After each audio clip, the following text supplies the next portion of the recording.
वही कृष्ण का महात्मा है। कृष्ण कहाँ है? अंदर में है। जाके विष्णु से बोलो उसका मित्र आया है।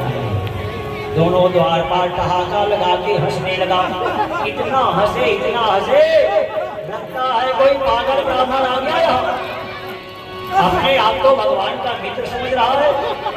कहाँ हमारा द्वारिकाधीश और कहाँ ये जोगड़ा ब्राह्मण जो अपने आप को भगवान का मित्र समझ रहा है। महाराज आप झूठ बोल रहे हो। रोते हुए बोले चाची लग रहा है। बोलो अरे द्वारपालो कन्हैया से कहो। अरे द्वारपालो कन्हैया से कहो।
Well,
सुदामा महाराज को लाए महल में, भगवान कृष्ण जी सिंहासन में बैठाया, भगवान सुदामा महाराज को बैठाले और बैठाल करके रुक्मणी, जामवंती, सत्यभामा अभी सभी रानियों को बुलाए भगवान, और बुला के बोले रुक्मणी जल्दी से थाली ले आओ, परात ले आओ, जल ले आओ, आज हमें ब्राह्मण का पैर पखारना।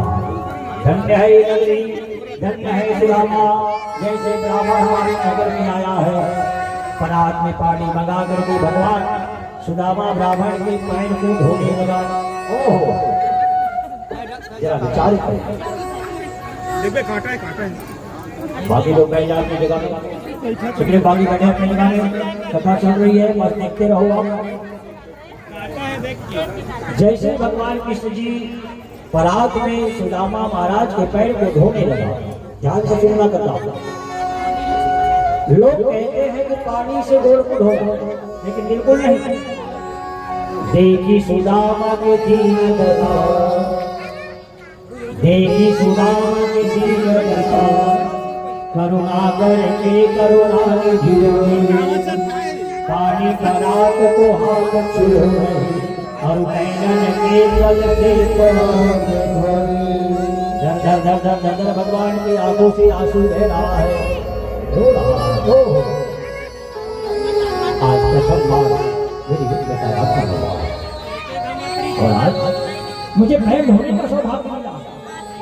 जानते हो, जल से जब पैर को भगवान धोने लगे तो आधा पानी जमीन में गिरा रहा है भगवान, आधा पानी जमीन में गिरा रहा है। तो भागवत में लिखा है, जिस घर में ब्राह्मण के पैर धोने पर कीचड़ हो जाती है, वो घर 7 जन्म तक पवित्र हो जाता है। 7 जन्म। अगर ब्राह्मण के पैर धोने पर कहीं कीचड़ हो गया, वो जगह 7 जन्म में पवित्र हो जाता है। इसलिए भगवान आधे जल को जमीन में गिरा रहा है। पीताम्बर के पैर पे पूछे, अच्छा अब वो पैदल जो आए हैं, घुटवा करके ढूंढवा लगे, सब पूरा साफ धो दीजिए। रानी मन को चपके चपके हंसाए, यही पिए भगवान समझ गया मैं पैर धो रहा हूं और मेरे रानियों को अच्छा नहीं लगता।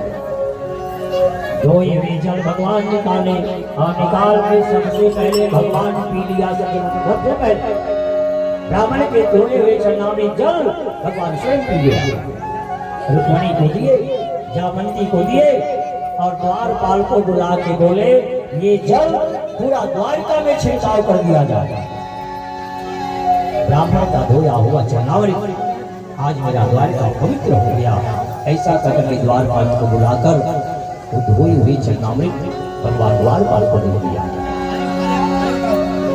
सुदामा महाराज को नया पीताम्बर पहनाया गया। नया पीताम्बर भगवान निकाले और सुदामा महाराज के गले में डाल दिया। पीताम्बर नया पीताम्बर दिया सुदामा महाराज।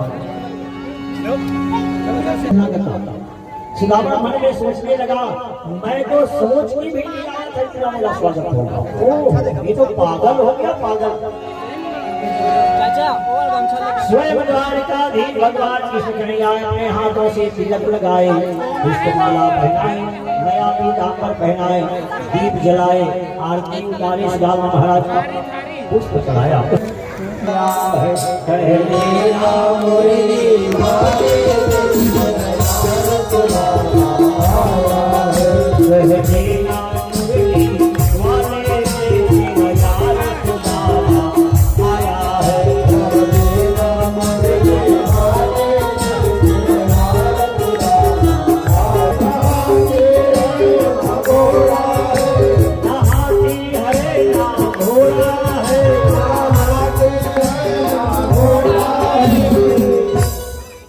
पैदल पैदल आया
चावल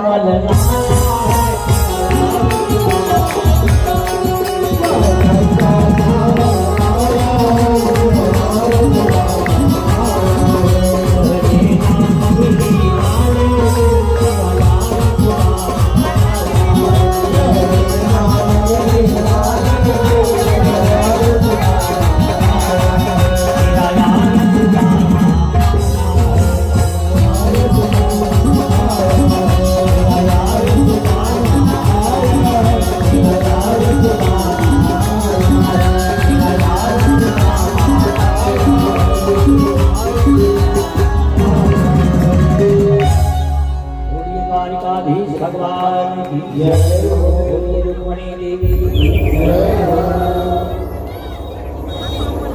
आगे कथा सुना ध्यान से। भगवान अपने हाथों से सुदामा महाराज का पूजा किया, नया पीताम्बर पहनाया, तिलक लगाया और रुक्मणी से बोले, रुक्मणी मेरा मित्र पहले बार आया है, 56 प्रकार का व्यंजन बनाओ सुदामा के लिए। खटरस व्यंजन विविध प्रकार, अप्रेम सहित तिन्हे उमर। लेकिन सुदामा भोजन नहीं कर रहा है, जानते हो कारण? बार बार भगवान उसके मुंह में डाल रहा है भोजन, लेकिन सुदामा इनकार कर रहा है। क्यों? क्योंकि अपने बच्चों को भूखा देख दिया है। विचार किया, मैं यहाँ भोजन करूंगा, मेरे बच्चे वहां भूखे।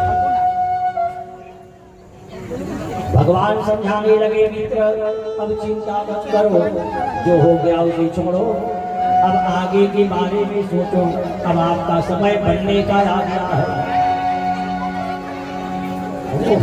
अपने हाथों से भगवान भोजन करा और रुक्मणी और कृष्ण दोनों मिल करके महाराज सुखदेव जी कहने लगे, हे राजा परीक्षित, अब भगवान परिचय किया।